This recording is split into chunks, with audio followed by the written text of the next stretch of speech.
Tonight, a condo conversion in Oakland is putting two mothers and their children at risk of becoming homeless.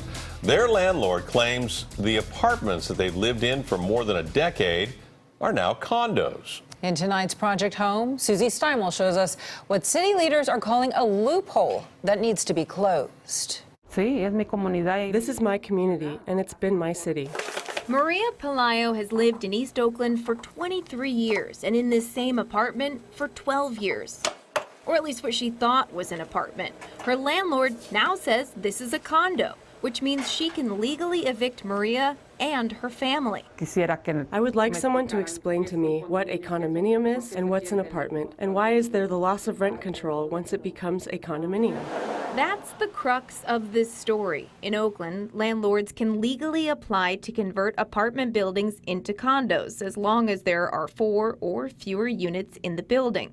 Once it becomes a condo, tenants living inside lose all of their rights. Protections that apply to apartment dwellers like rent control or just cause eviction disappear. Maria's next-door neighbor, Rosa Gaona, is facing the same thing.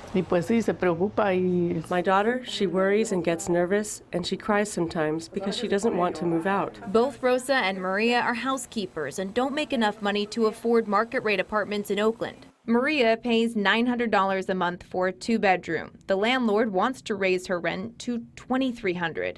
Notices to vacate indicate her landlord has been trying to raise her rent since 2017.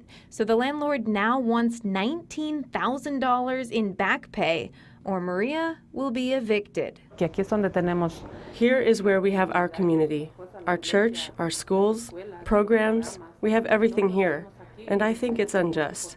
Why should we have to leave here? We are here and ready to fight. Large condo conversions were a big problem back in the 80s, 90s, and early 2000s. When do we want it? People live in constant fear that they're going to come home from work and see a for sale sign on their building.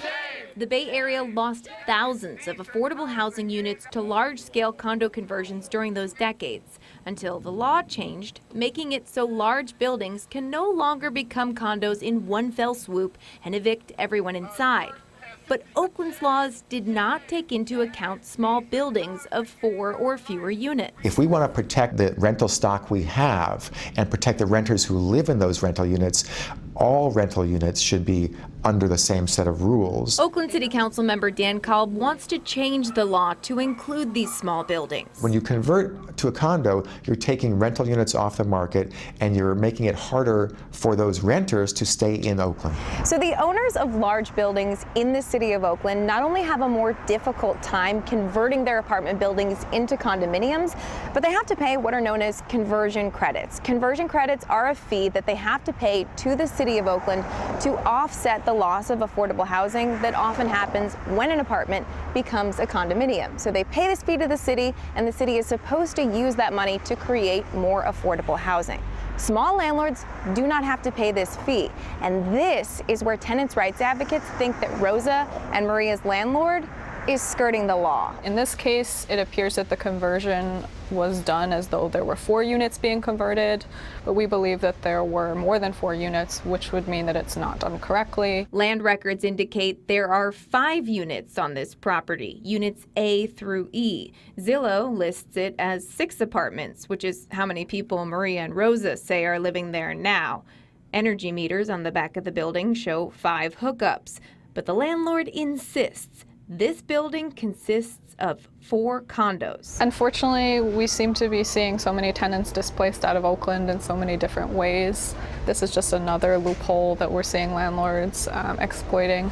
Mei Fong, the landlord and owner of the building, wouldn't talk to us for this story. Neither would her lawyer. Maria and Rosa are hoping the conversion confusion clears up and that Kolb's ordinance passes so they might have a chance to stay. The only thing I have left is to leave, and if I can't afford rent, we'll end up on the streets. So City Council member Dan Kolb, who you saw in this story, has been trying to pass an ordinance that would put in place some protections for tenants in these small buildings that have undergone these condo conversions for several years now, but it has yet to take place. He's hoping that will change this fall. Mayor Libby Schaaf also talked about this problem back in 2016, saying tenants in these small buildings deserve protection. Again, Kolb's ordinance expected to be introduced in the next couple of weeks. Okay. Well, you know, you did a good job of talking about the fact these are 4 or fewer units. Yeah. These are smaller buildings, okay? Right. And I remember a time when this was a good idea because tenants had a chance to buy their apartment and make it their condo. Not anymore. Exactly. And it was a benefit. Exactly, and that's the whole problem with a lot of laws. You know, at the beginning, there was a good intention behind Yeah. it. That's why it was put in place. That's why they very specifically said 4 or fewer. The idea was that, you know, if you couldn't afford a large home in the Bay Area, maybe you could buy your apartment once it became a condo. It was a chance at home ownership for somebody who couldn't afford a large home. So that's no longer the case. These are no longer affordable when they go onto Right. the market. So it's sort of a different game. That does play a factor for some people wanting to buy their apartment in the same way. But the idea used to be, you know, you can't afford a big house, maybe you can buy your condo. City leaders are saying the game is very different today, and now it's leading to a lot of stories like this. It's time to adjust the laws. I know we have so much ground to cover on this topic, and we're just barely scratching the surface. So thank you so much for your efforts on Thanks, this. It's Susie. so important.